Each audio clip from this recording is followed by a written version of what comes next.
Explosions thundered across Gaza on Sunday, tearing apart the fragile US-brokered ceasefire between Israel and Hamas as Israeli warplanes struck the enclave once again. Israeli media reported that the Israeli military had launched fresh attacks after accusing Hamas of violating the truce meant to end the ongoing war.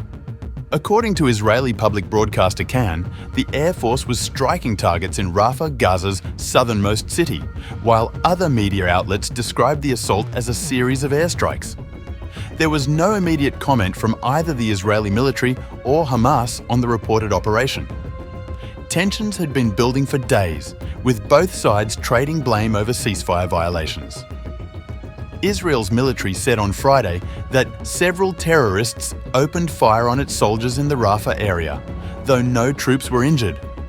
The army added that it later struck another group of terrorists moving toward Israeli forces near Khan Yunis, vowing to continue to operate to remove immediate threats. Israeli broadcaster Channel 12 reported that Prime Minister Benjamin Netanyahu was holding an emergency phone call with Defense Minister Israel Katz and senior military officials as the situation escalated.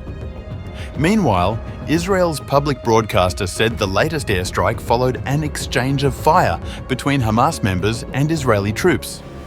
The truce, once hailed as a diplomatic breakthrough, has quickly unraveled amid deep mistrust. Israel accuses Hamas of violating its terms, while the militant group charges Israel with using the ceasefire as cover to prepare for further offensives. Adding to the tension, a dispute has erupted over the return of the bodies of deceased hostages. Israel has demanded that Hamas hand over the remains of all 28 hostages still unaccounted for.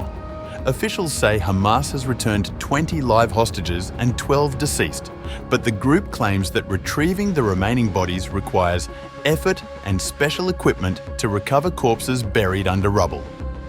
Amid the escalating hostilities, Israel announced that the Rafah border crossing with Egypt, a key humanitarian route, would remain closed until further notice, isolating Gaza even further.